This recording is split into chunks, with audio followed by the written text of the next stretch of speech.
தேவன் ஏற்படுத்த சொன்ன அந்த ஆசரிப்பு கூடாரத்திலே, அந்த பரிசுத்த ஸ்தலத்திலே தரித்திரம் கிடையாது என்பதை சத்திய வேதத்திலிருந்து நாம் புரிந்து கொள்ள வேண்டும். உங்களுக்கு தெரியும், பழைய ஏற்பாட்டிலே மோசையின் மூலமாக ஒரு ஆசரிப்பு கூடாரத்தை, ஒரு பரிசுத்த ஸ்தலத்தை தேவன் உண்டு பண்ண சொன்னார். எதற்காக இந்த ஆசரிப்பு கூடாரத்தை அல்லது பரிசுத்த ஸ்தலத்தை அவர் உண்டாக்க சொன்னார் என்று சொன்னால், பரலோகத்தின் தேவனானவர் இந்த பூமியிலே தம்முடைய ஜனங்கள் மத்தியிலே, தம்முடைய ஜனங்களுடைய நடுவிலே அவர் வாசம் பண்ணும்படியாய், குடியிருக்கும்படியாய், வந்து தங்கும்படியாய் அவர் விரும்பினார்.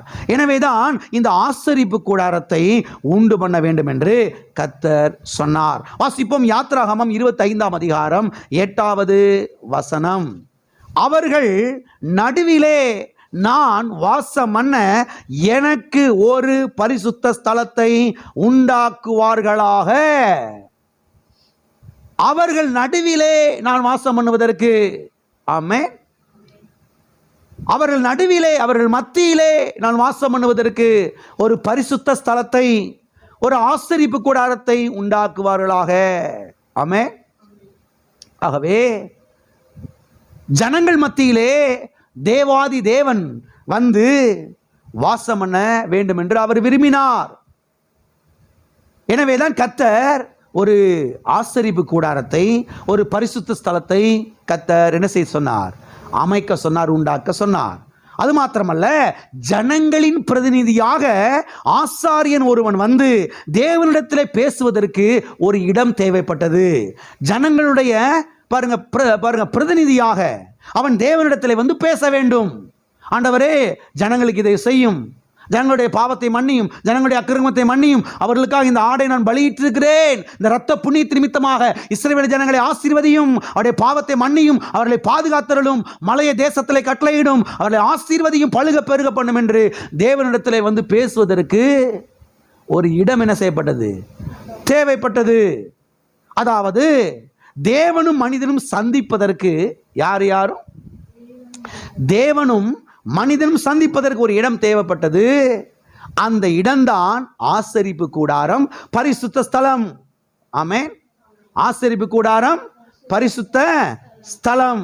எனவேதான் கர்த்தர் ஒரு ஆசரிப்பு கூடாரத்தை கர்த்தரிடம் செய்ய சொன்னார், உண்டாக்க சொன்னார். வாசிப்போம் 25ஆம் அதிகாரம் 22வது வசனம். யாத்ராகமம் 25:22.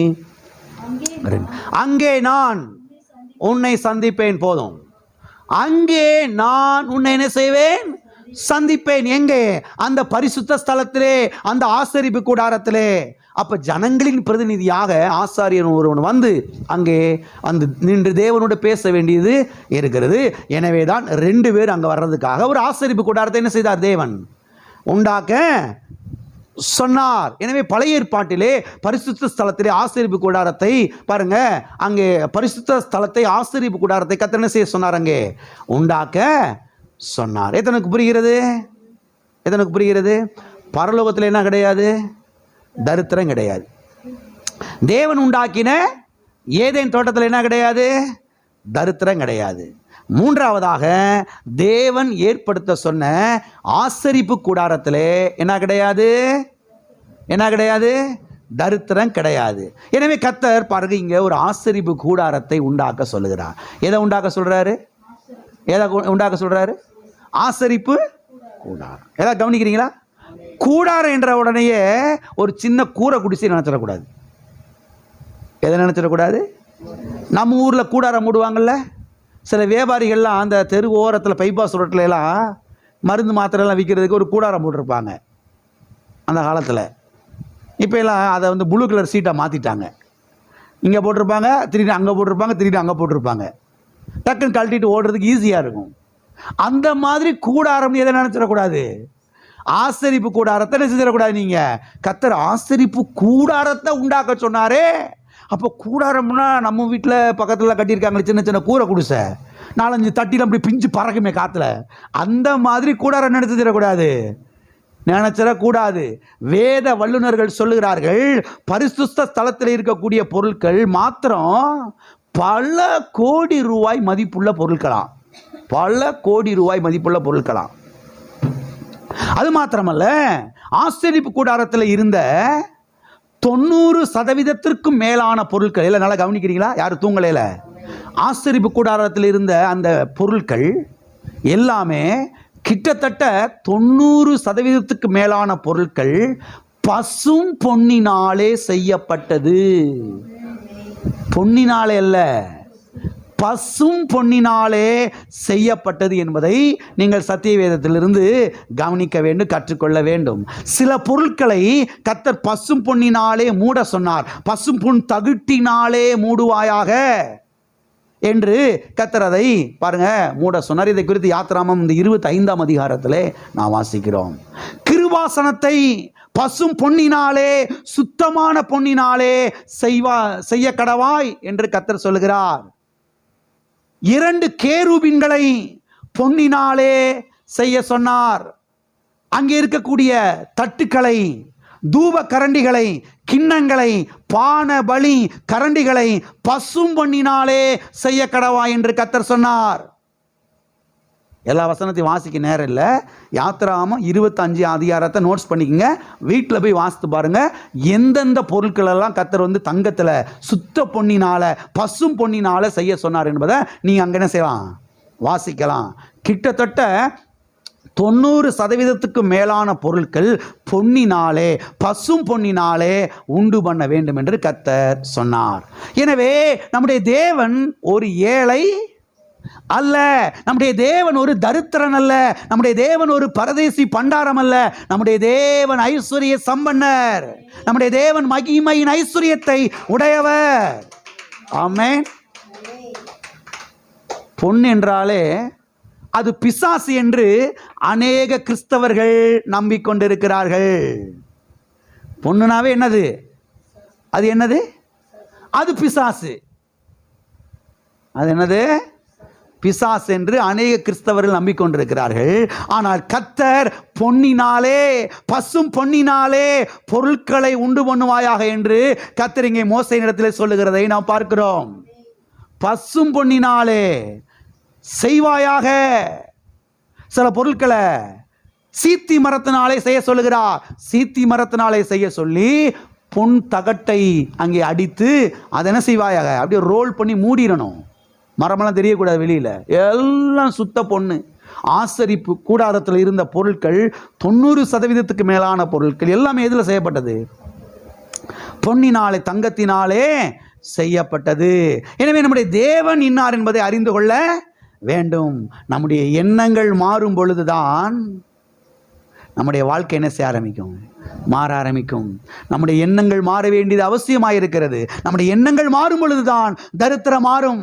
நம்முடைய எண்ணங்கள் மாறும் பொழுதுதான் ஏழ்மைத்தனம் மாறும். நம்முடைய எண்ணங்கள் மாறும் பொழுதுதான் தாழ்ச்சிகள் மாறும். நம்முடைய எண்ணங்கள் மாறும் பொழுதுதான் கடன் பிரச்சனை என்ன செய்யும்? மாறும். ஆகவே இந்த ஊர் உலகத்தில் இருக்கக்கூடிய சில கிறிஸ்தவர்கள் நம்புறத, பேசுறத நீங்க என்ன செய்யாதீங்க, நம்பாதீங்க, கேட்காதீங்க. சத்திய வேதத்தை கவனிங்க. தேவனை அறிந்து கொள்ளுங்கள். தேவன் வாசம் பண்ணுகிற பரலோகத்தை அறிந்து கொள்ளுங்கள். தேவன் உண்டாக்கின ஏதேன் தோட்டத்தை அறிந்து கொள்ளுங்கள். தேவன் உண்டு பண்ண சொன்ன ஆசரிப்பு கூடாரத்தை அறிந்து கொள்ளுங்கள். அங்கெல்லாம் தேவனுடைய எண்ணங்கள் என்ன செய்கிறது? வெளிப்படுகிறது. அங்கே தேவனுடைய எண்ணங்கள் வெளிப்படுகிறது.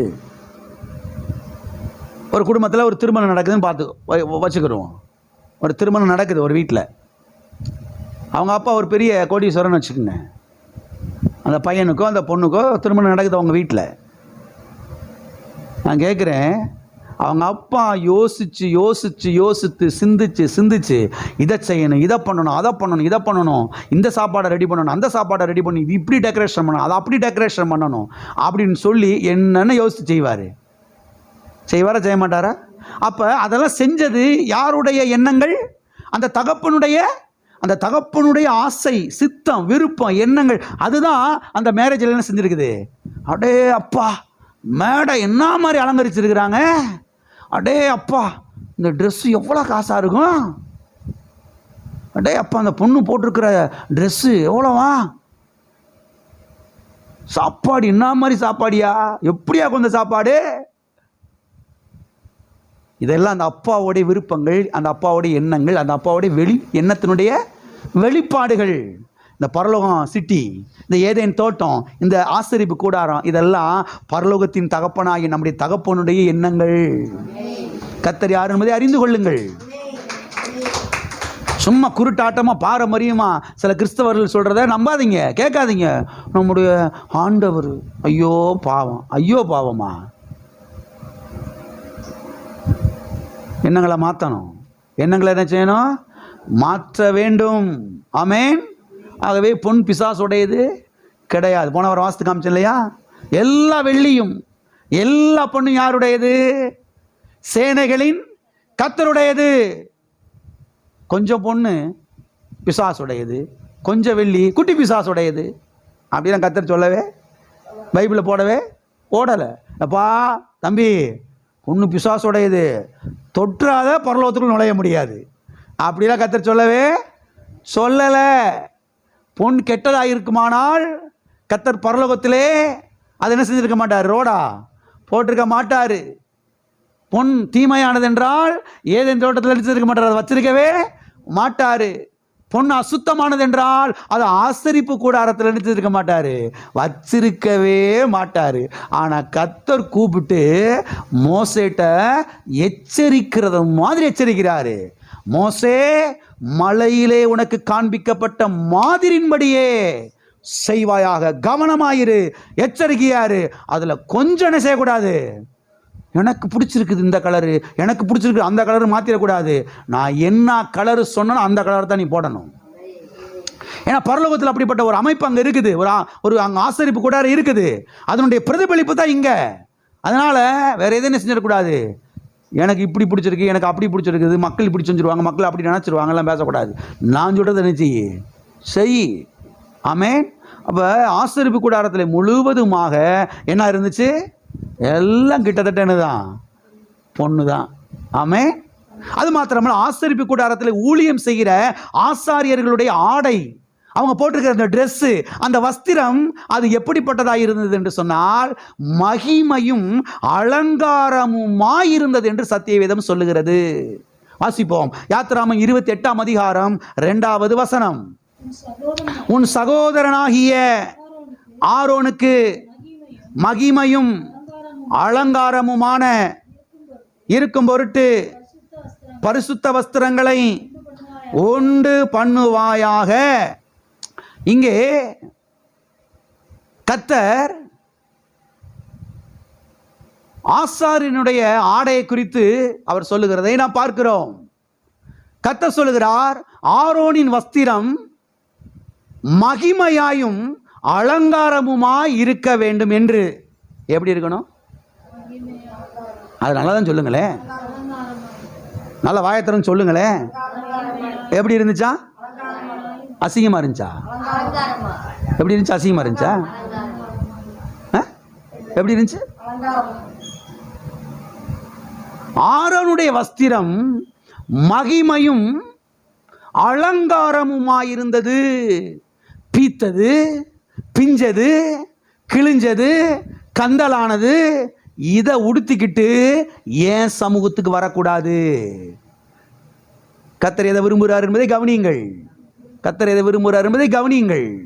தேவ பிரசன்னத்துக்கு வரும் பொழுது ஆரோன் எப்படி வரணும்? எப்படி வரணும்? இதெல்லாம் கவனிக்கணும்.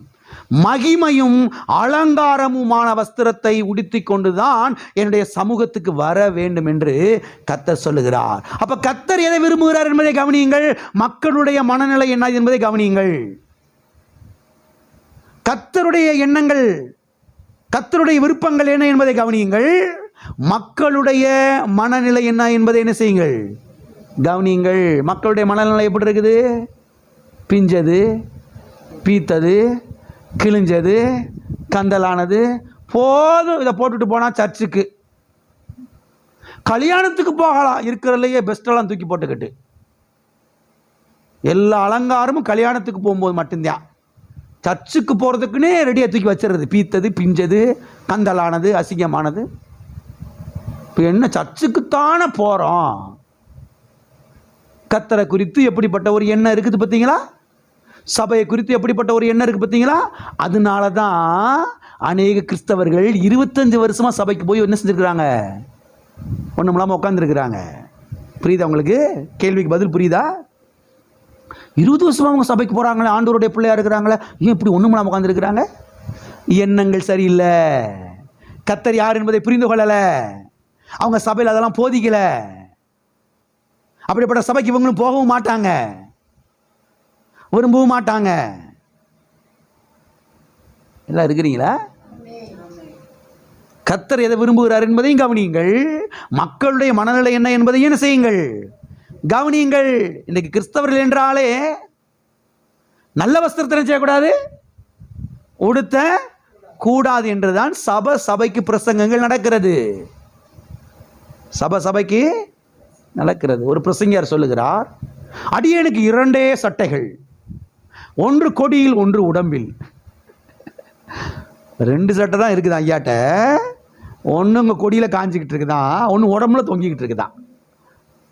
இது அழுக்கானவனே அது அங்கே போயிடும், அது அங்கே அது இங்கே வந்துடும்.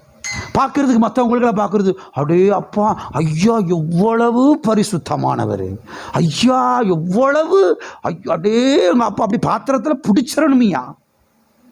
கர்த்தரை குறித்து அறிவு இல்லைன்னு அர்த்தம்.